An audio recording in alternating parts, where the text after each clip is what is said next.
사도행전 이제 43번째인데요. 거의 끝내가는데 제가 지난번 말씀드렸잖아요. 28장 끝나고는 29장도 계속 할 거고 30장 계속 할 거고 계속해서 이제 할 거예요. 네. 자, 오늘은 그 28장의 제일 마지막 장의 1절에서부터 10절까지 말씀인데요. 이 말씀은 그 바울이 그 멜리데 섬이라는 섬에 이제 도착하는 장면과 그 섬에서 일어났던 일들을 기록한 말씀이에요. 이 28장 1절에서 10절까지 말씀인데 지난 시간에 우리 공부했듯이 바울이 그 태풍을 맞아가지고 배가 이제 파손됐잖아요. 그래서 이분들이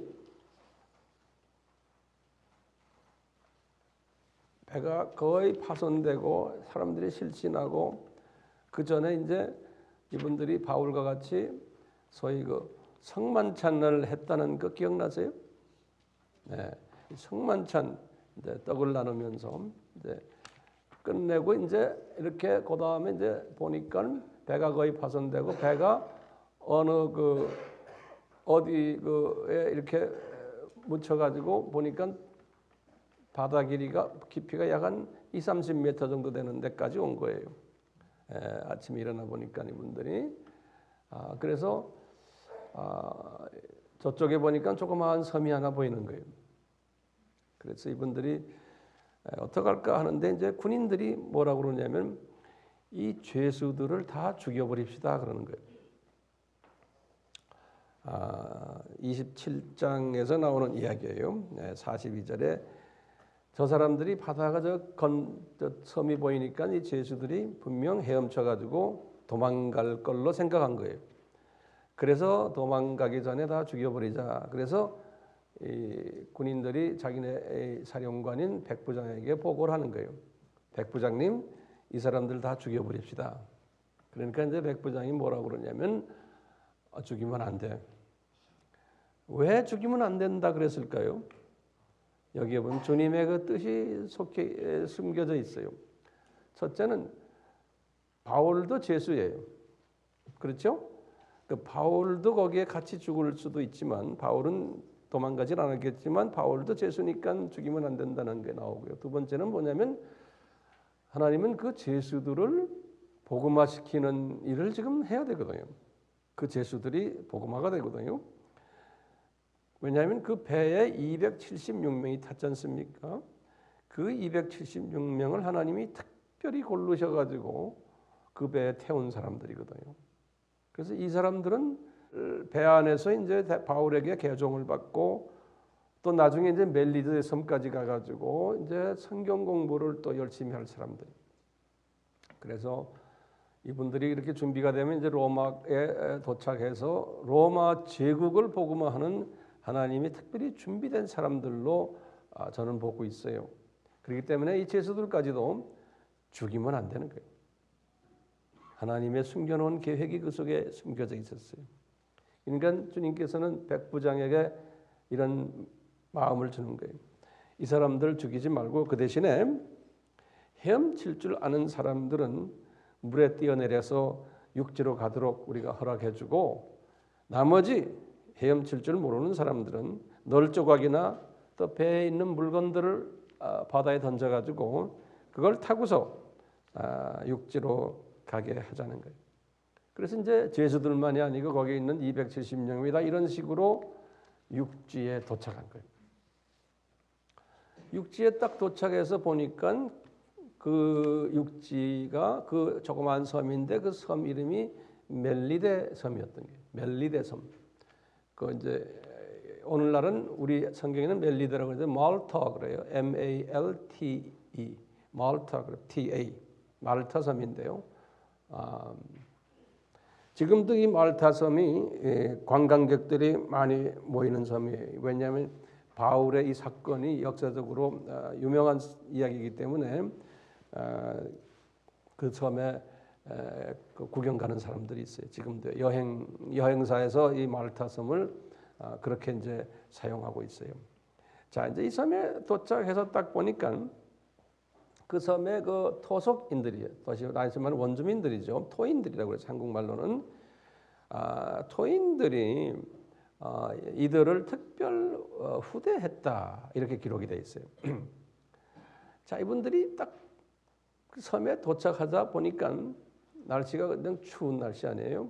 그 당시만 해도 이게 우리 같으면 10월, 11월 가까이 되는 이럴 때이기 때문에 무슨 절이라 했지? 7절기 중에서 네?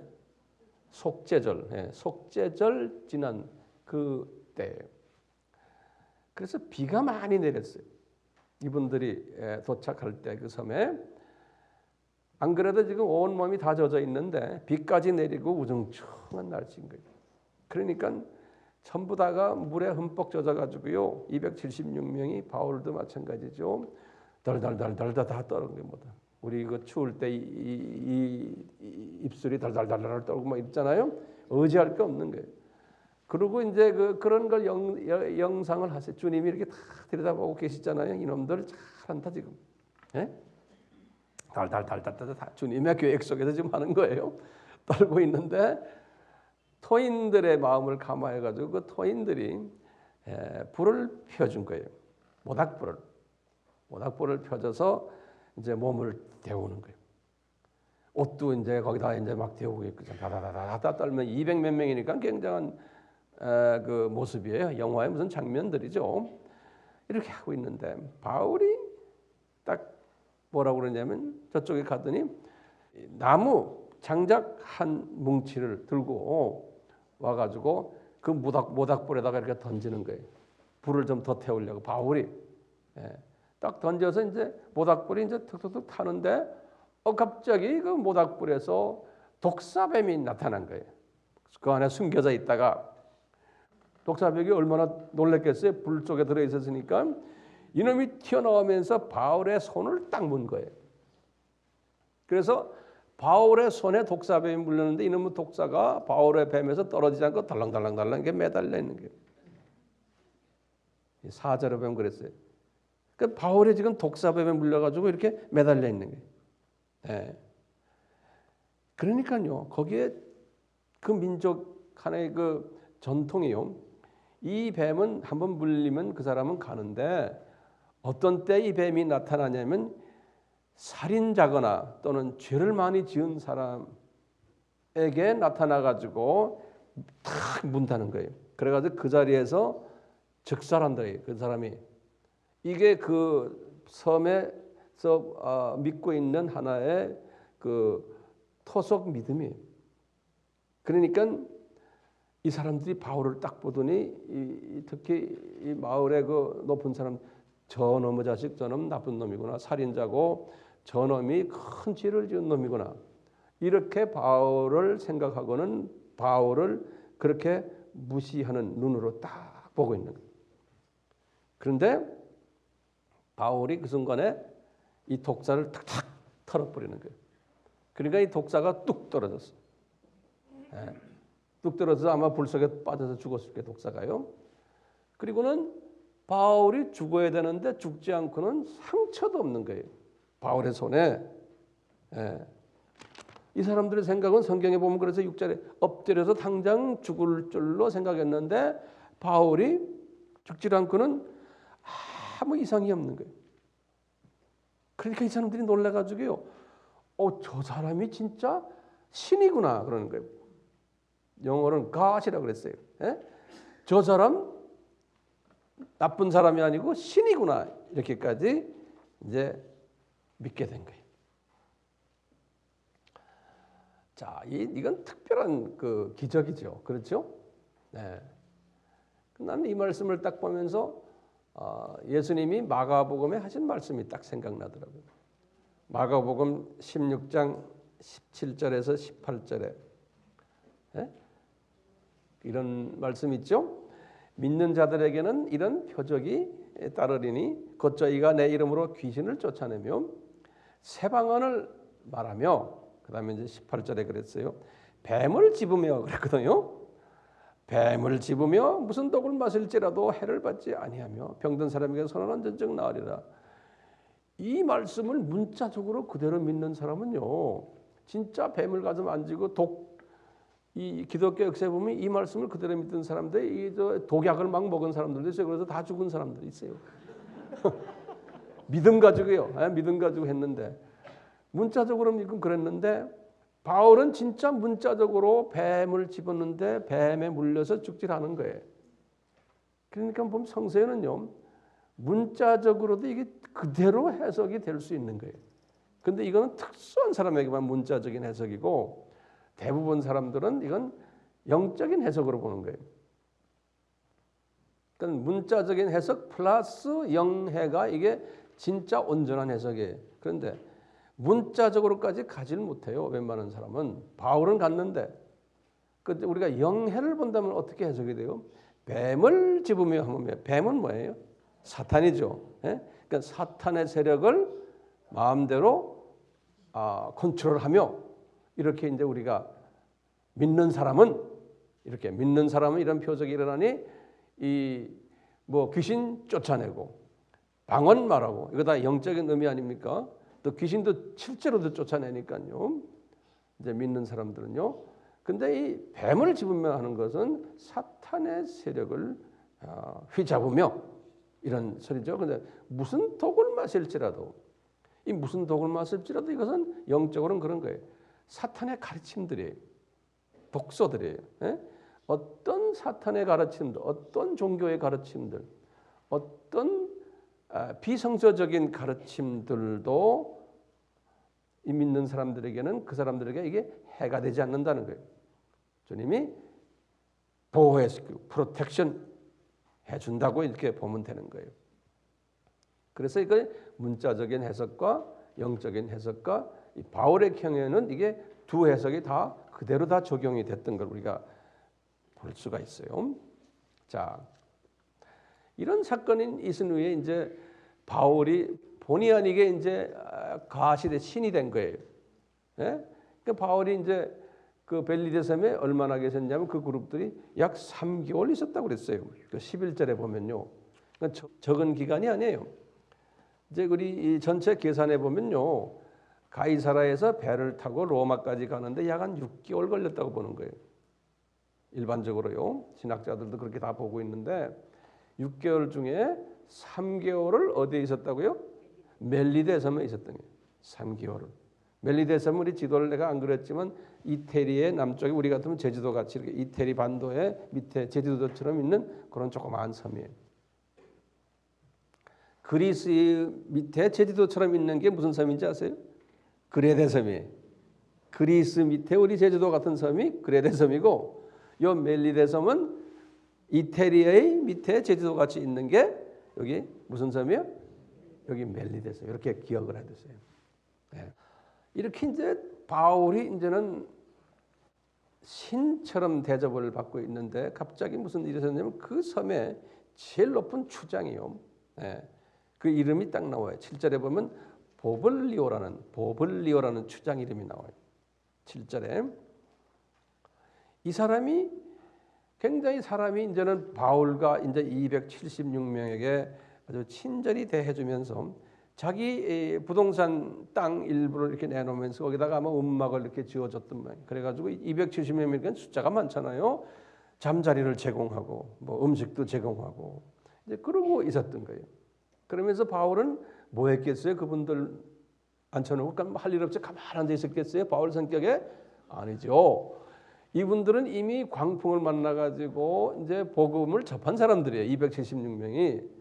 그러니까 귀에만 있으면 어떻게 했겠어요? 이분들이 이제 모아놓고 이제는 말씀을 가르치는 건데 말씀을 가르치기 전에 이미 뱀에 한번 물려가지고 뱀을 통해서 바울의 영권을 보여준 거예요. 예수님의 살아계신 예수님을 보여주고 그러니까 이분들이 지금 마음이 바울이 말만 하면 착착착 받아들이게 다 만들어 놓은 거예요. 벌써 분위기를. 그러니까 바울이 이 사람들 모아놓고 이제 예수님의 정체성을 열심히 가르쳤을 거예요. 왜 이 사람들에게 이렇게 가르칠 수 있는 기회를 줬을까요?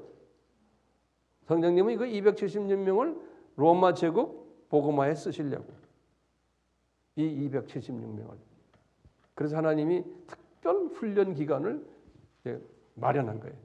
그래서 더 마음 문을 활짝 열게 하기 위해서 뱀 사건을 딱 보여준 거예요. 이 전하는 사람의 특별한 그 영권이 있음을, 또 그분이 전하는 예수 그리스도의 그 정체성을 분명하게, 바울은 뭐 예수님 이야기밖에 안 하니까요. 자기 이야기 안 하잖아요. 그러니까 예수님 이야기를 제대로 전할 수 있게끔 하기 위해서 이 분위기를 이렇게 만들어 놓은 거예요. 그런데 또 분위기를 하나 만드는 사건이 지금 이 추장 버블리오의 아버지가 아주 열병과 이질이 걸렸어요. 설사하면서 아마 배탈이 났던 모양이에요. 그래서 아주 고생을 하는 장면이 8절에 나요. 그래서 이제 바울이 이 아버지에게 찾아가요. 그래서 기도하고 안수했더니 이분의 병이 딱 나은 거예요. 그 소리를 듣고 말이야, 이 섬에 있는 환자들이 줄을 서서 바울에게 오는 거예요. 그러니까 보세요. 버블리오라는 추장이 이미 마음이 간 거예요. 바울에게 갔어요. 이 사람 대단하구나. 뱀 사건 그걸 봤죠. 또 자기 아버지 고친 사건 봤죠. 그런데 이제 바울이 이제 뭐 예수님에 대해서 옛자만 얘기하도 뭐 할렐루야 아멘하게 다 분위기를 만들어 놓은 거예요. 그러니까 이 섬에 있는 사람들이 복음을 받겠어요, 안 받겠어요? 다 복음을 받은 거예요. 바울이 말하는 쪽쪽 다 할렐루야 아멘하게끔 분위기를 만들어 놓은 거예요. 그뿐입니까? 276명은 걷더라 이걸 다 본 거예요. 그러니까 이 사람들이 276명이 이제 완전히 이제는 바울이 섬기는 이 하나님이, 이 예수님이 이 진짜구나. 그래서 거기다 갖다 대고 3개월을 훈련시킨 거예요. 3개월을 집중 훈련시킨 거예요. 그래서 276명은 선교사로 보내기 위해서 이 로마 제국 선교사로서의 훈련이고, 본토에 있는 사람들은 그냥 본토 복음화를 위해서 이렇게 두 가지 사람들로 보면 되겠어요. 이 바울의 사역의 특징을 조금 우리가 좀 보면요, 이분은 1차 여행 때도 이렇게 보시면 2차 여행, 3차 여행, 그 다음에 예루살렘 쪽에서 가이사에 지금 이 베타는 이 모든 바울의 사역을 우리가 공부했잖아요. 이 사람이 이분의 그 사역의 특징을 보면 딱 두 가지 있어요. 크게 보면 하나는 뭐냐? 주 사역이 말씀 전하는 사역이에요. 그러다가 가끔가다 옆에다가 부사역으로 탁 들어가는 게 있어요. 그게 지금 표적과 기사예요. Signs and Wonder라고 그래요. 이 표적과 기사 사역이 옆에 붙어요. 가끔 가다가. 여기 바울 사역의 특징이에요.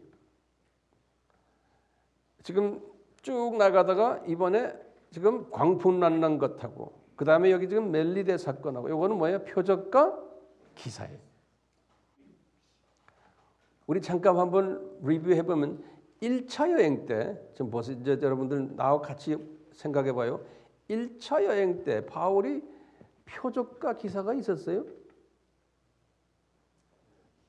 그렇게 막 큰 표적과 기사가 없었어요. 1차 여행 때는 있었어요? 뭐예요? 박수 엘리마 사건 있죠? 그 외에는 큰 게 없었어요. 주로 말씀 사역이었어요. 1차 여행 때. 그 표적과 기사는 잠깐씩 나타났던 거예요. 근데 2차 여행 때는 어땠어요? 2차 여행 때 먼저 해서 어디 갔어요? 에베소에 들려서 이분이 쪽에서 드로아에까지 갔다가 무슨 비전을 봤어요? 마게도니아 비전 봤죠. 그래서 마게도니아 비전 보고는 그 다음에 빌립보에 들어갔죠. 빌립보에서 이거 있었어요. 처음에 누구예요?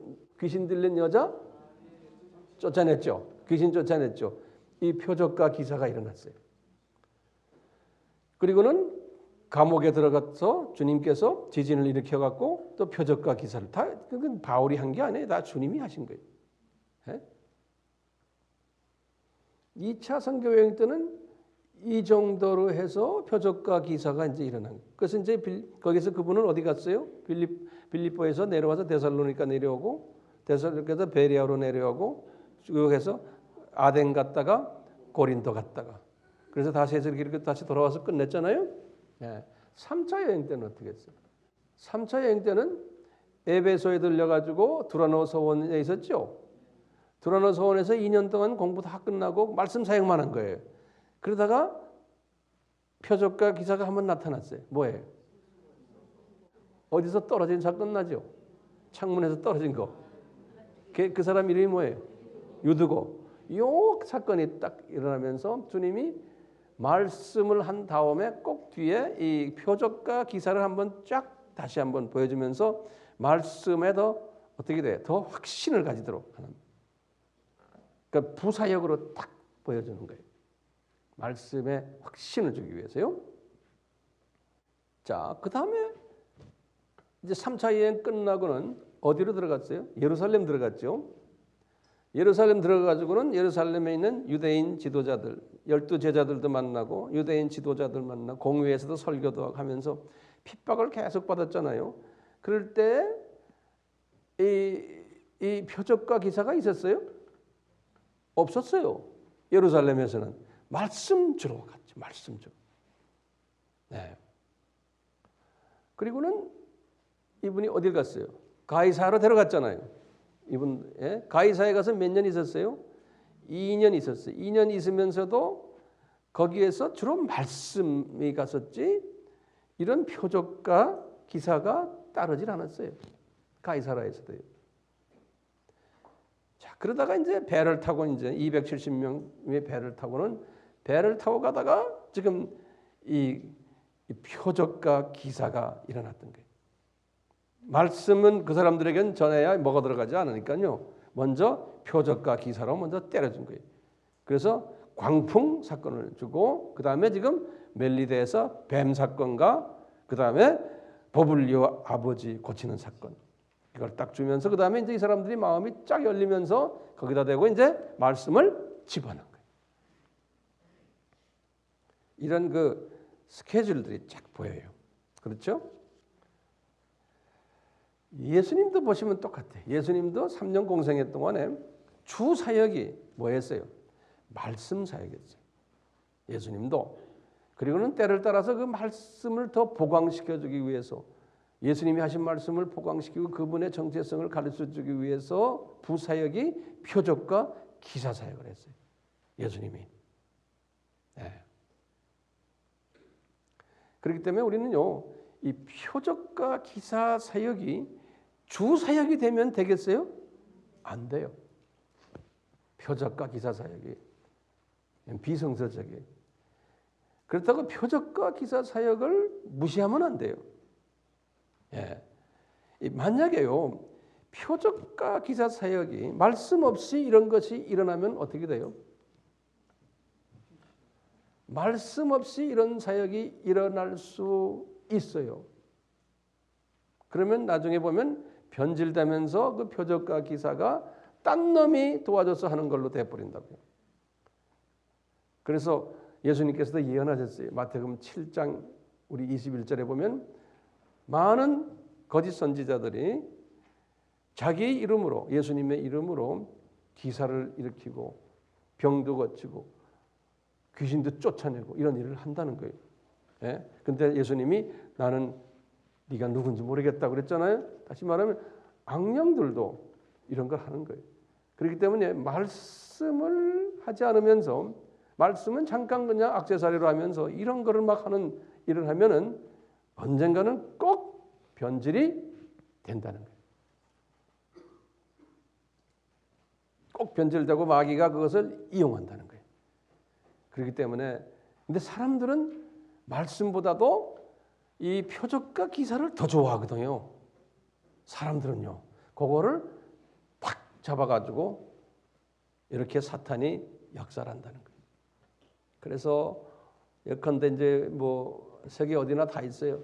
은사 집회 한다 그러면 막 모이는 거예요. 예? 그래서 막 병 고치고 막 해서 할렐루야하고 아멘하고 그냥 이것만 전문으로 하다 보면은 그게 변질이 돼 버린다. 은사 집회 또는 예언만 전문, 예언 집회, 예언 사역, 이런 것들은 필요하지만 이것을 전문으로 하다 보면 자기도 모르게 변질돼 버립니다. 또 사람들은 또 그것만 찾아다니니까요. 그래서 예수님도 너희들 표적만 따라다니지 말아라는 거예요.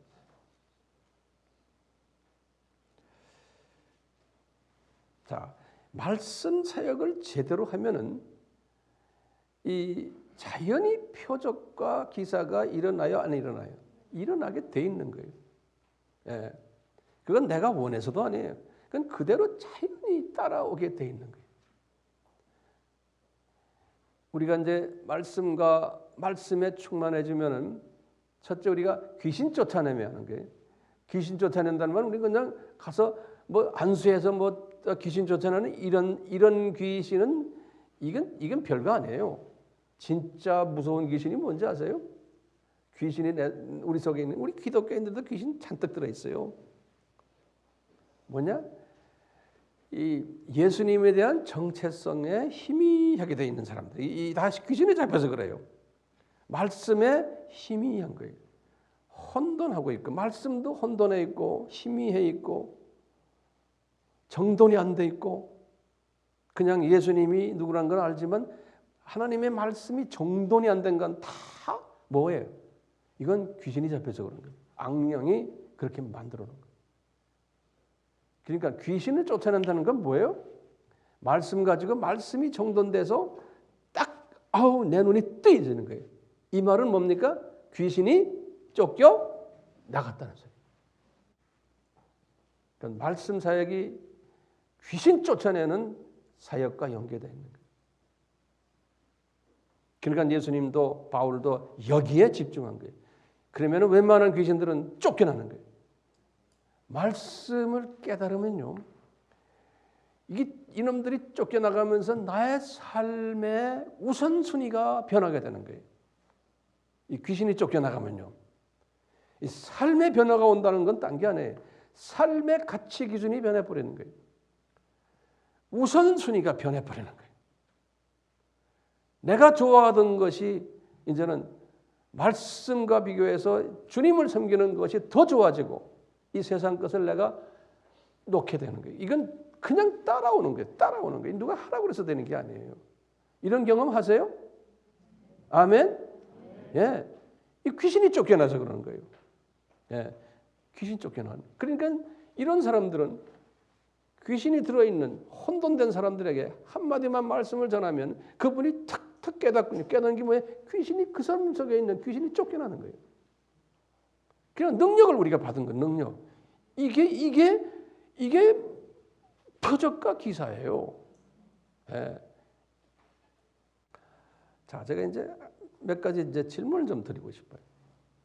첫째 질문은 뭐냐면요, 이 바울이 이제 3차 여행 거의 끝날 때쯤 돼서 이분이 고린도에 가서요 로마서를 썼어요. 그게 57년이에요. 57년. 기억나시죠? 57년이면 3차 여행 이제 끝날 때. 그래서 이제 이 사람이 고린도에 딱 있었을 때 이분은 주님께서 옛날에 그분에게 너는 이제는 곧 로마로 간다 그랬잖아요. 그러니까 고린도까지 왔으니까 이제 배만 타고 조금 그 해협만 건너면 로마예요. 근데 왜 바울이 그런 마음을 로마 가고 싶은 마음이 항상 있었는데 하나님이 바울이 로마를 못 가도록 자꾸 환경을 바꿨다고 그랬어요. 우리 지난 시간에 봤잖아요. 로마서 1장에 보면 나오거든요. 그렇게 로마를 가고 싶은데 주님이 안 보내줬어요.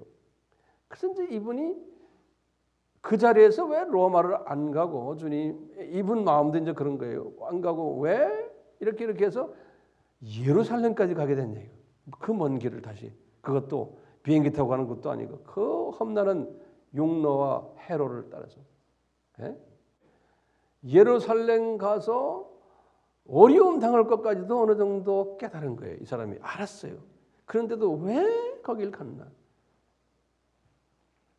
그래서 가이사야에 내려가지고 예루살렘 나가 도착하기 전에 분명히 그랬잖아요. 아가보가 말하기를 너 거기 가면 혼난다. 빤히 알면서 예루살렘에 이분이 왜 갔을까요? 이것은 이분 속에 들어있는 성령님이 예루살렘에 가도록 경영했다 그랬어요. 나중에 성서에 보면요. 이 성령님이 육의 생각으로는 안 가고 그대로 로마로 가버리면 되는데 이 속에 있는 성령님이 너는 예루살렘에 가야 된다는, 그건 이제 단편적으로 보면 헌금 가졌으니까 헌금 가지고 가기 위해서, 헌금 그분이 안 가져가면 어때요? 딴 사람 줘도 되잖아요. 근데 그거보다 더한 이유가 성령님이 그분에게 있었던 거예요. 그러니까 예루살렘에 이분이 가야 됐었어요.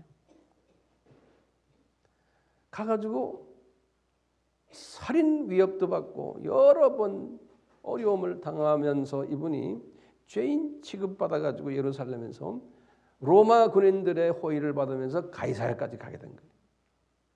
그걸 바울이 알았어요? 몰랐어요. 바울은 큰 그림은 알았어요. 내가 예루살렘까지 가야 된다는 걸. 거기 가서 뭐에 돈 주는 건 알았지만 헌금 12제자들 그 다음에는 뭐 해야 될지 거기서 일어난 일들을 바울이 구체적으로 알았어요? 몰랐어요. 그냥 가야 된다는 것만 안 거예요. 갔더니 그때 이런 일들이 일어났던 거예요. 탁탁. 그러더니 자기도 모르게 가이사라까지 간 거예요. 그분이 가이사라까지 갈 생각도 안 한 거예요. 그것도 무료로 군인들의 호의를 받으면서 말이죠. 가이사라에 가서 그분 생각에는 나 여기 왔으니 이제 빨리 로마로 가야 될 텐데 이런 생각을 했겠지만 가이사라에 이 사람이 2년 있을 걸 생각이나 했어요? 안 했어요. 그러면서 거기에서 로마 군인 고위 선교들, 정부 유명한 분들, 뭐 로마와 관계되는 사람들 거기서 다 만나면서 총독들과 교제하면서 그 가족들과 교제하면서 이분이 2년을 헤롯궁 안에서 복음을 전할 줄이야 누가 알았어요? 본인도 몰랐어요. 근데 주님은 그분에게 큰 그림을 그려줬지만 이 작은 그림들은 그때 믿음으로 한 발 한 발 가면서 경험했던 거예요. 그러면서 2년을 보냈어요. 2년 보냈더니 아그리파 왕이 결정한 거예요. 이 사람 배 태워서 이제 로마로 보내라. 그러니까 자기도 또 공고배 타고 말이죠. 배를 탔어요. 자 가다가 그 276명 거기 있는 분들이 다 자기의 영적인 밥인 줄을 누가 알았어요? 바울 생각에 자기는 지금 죄수인데. 그런데 그냥 광풍이 그냥 일어나면서 그 안에서 이제 이분이 복음을 전하는 일을 하게 되고 거기에 이 사람들이 알고 보니까 그때 복음 전하는 대상이라는 걸 깨달은 거예요. 그럴 때마다 이분이 그러잖아요. 너 지금 이 큰 그림 속에 있는데 이 큰 그림 안에서 이 작은 그림들 네가 그때 지금 보면서 가는데 너 지금 넘어질 것 같으니까 그때 뭐라 했어요? 예수님이 광풍 만났을 때 딱 나타나서 뭐라 그랬어요? 너 걱정하지 말아라.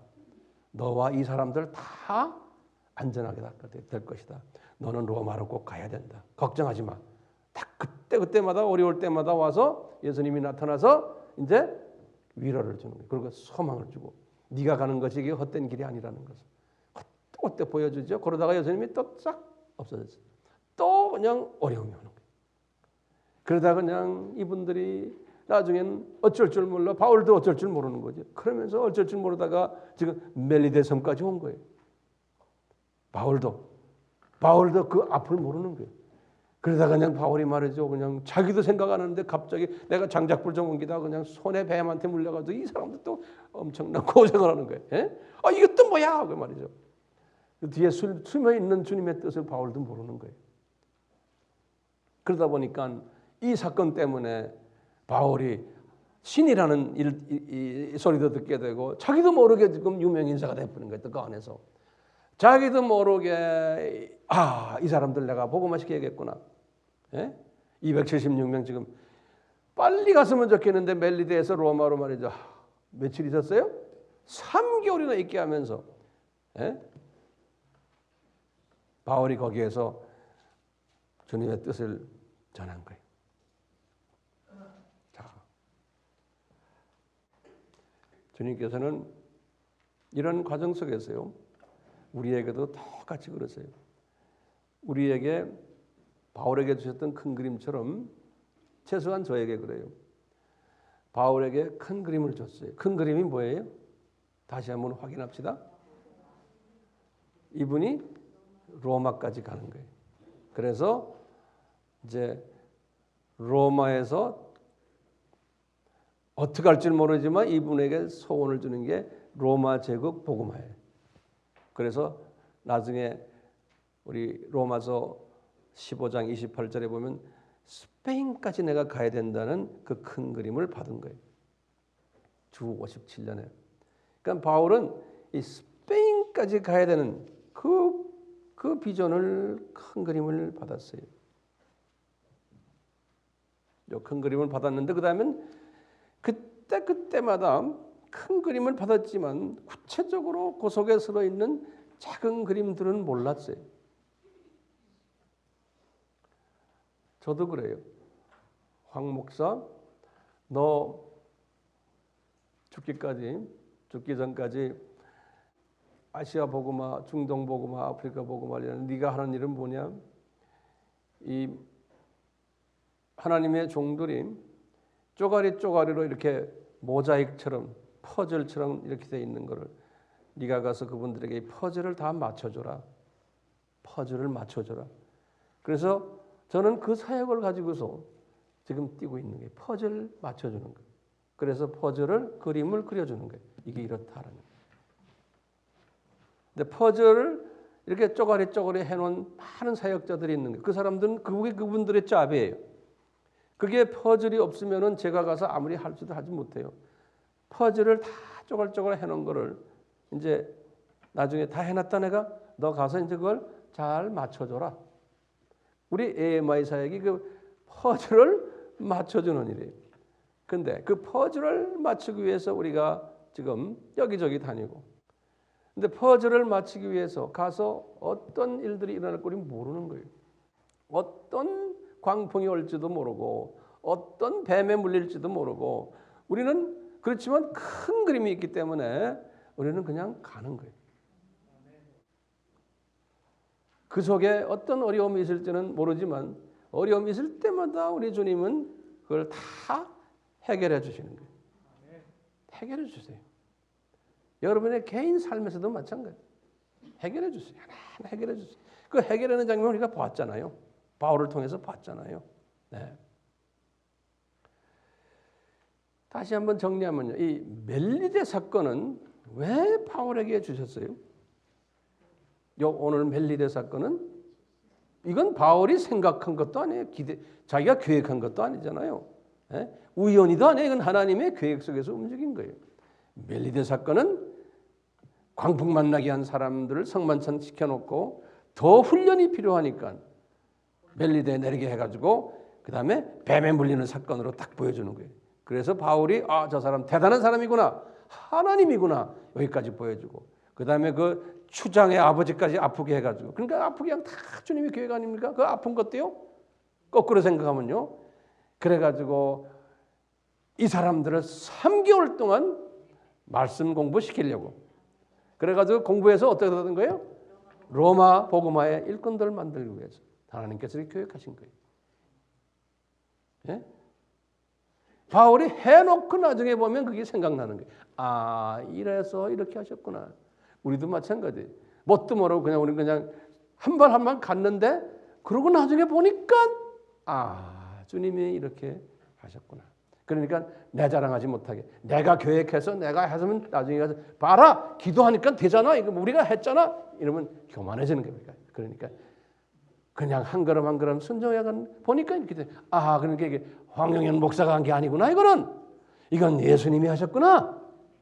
이런 소리를 주님이 들으시려고 그런 거예요. 예? 그러니까 이런 일을 할 때마다 황 목사님 이름은 없어져야 돼요. 예? 우리 에마 이름도 없어져야 돼. 이거 주님이 하셨구나. 우리가 거기에 그냥 쓰임 받는 것만 해도 엄청나게 감사하구나. 이런 생각을 가지게 합니다.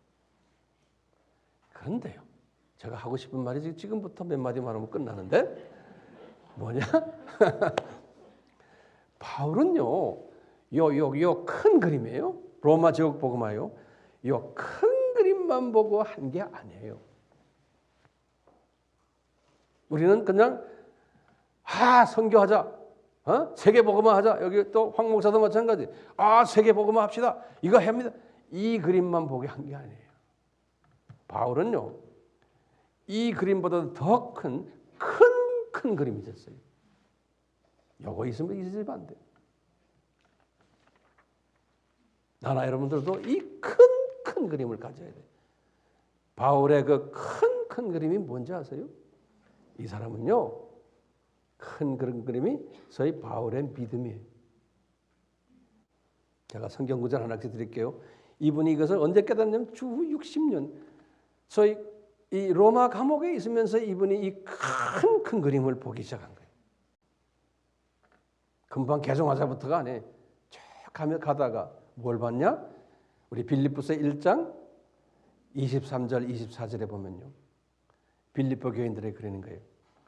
빌립보서 1장 23절에서 24절이 뭐냐면, 빌립보 교인들아, 나는 이 세상을 떠나는 것이, 그곳에서 내가 예수님과 같이 사는 것이 저 낙원에서 나한테는 훨씬 더 좋단다.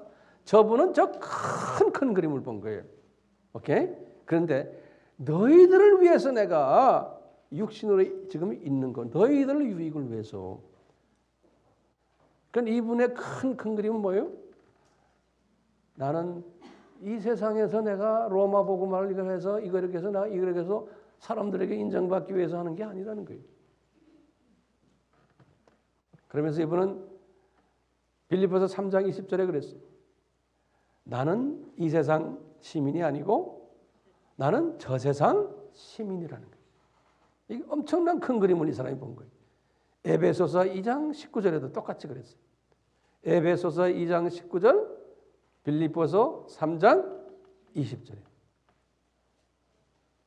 그렇기 때문에 이분은 거기다 한 걸음 더 나가서 뭐라고 그러시냐면요, 빌립보서 3장 14절에, 우리 빌립보서는 주 60년에 쓴 거 아닙니까? 다 그때 이분이 순교한 이제 한 8년 전에 이분이 하시는 말씀이 그런 거예요. 내가 지금 이렇게 막 열심히 달리는 것은 표대를 향해서 난 달리고 있다는 거예요. 왜냐? 부름의 상이 있기 때문에 저쪽 나라에서 이 큰 그림을 보고 내가 지금 달려가고 있다는 거예요.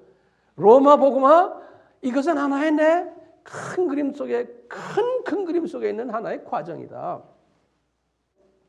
엄청난 큰 그림이 나에게 있기 때문에 나는 이 큰 그림을 보면서 내가 지금 달려가고 있다는 거예요.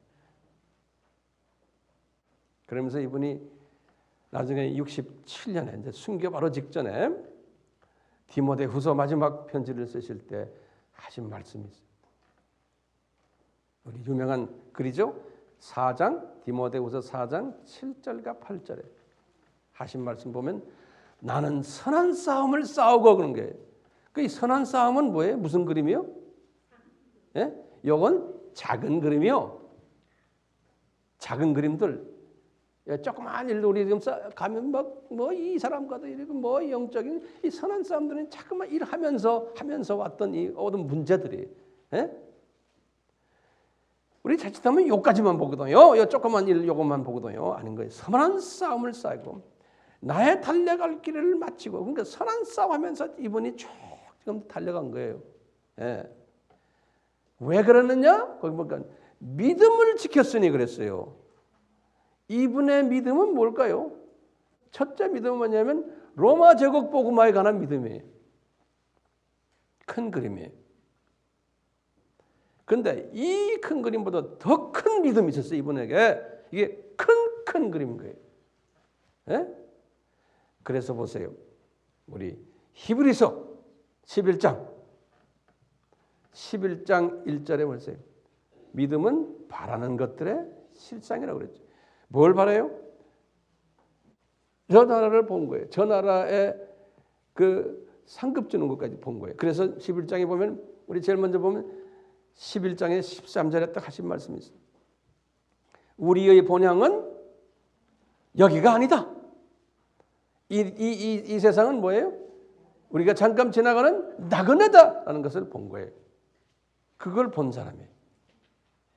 그리고는 14절에서 16절까지는 우리의 진짜 본향은 저 나라다.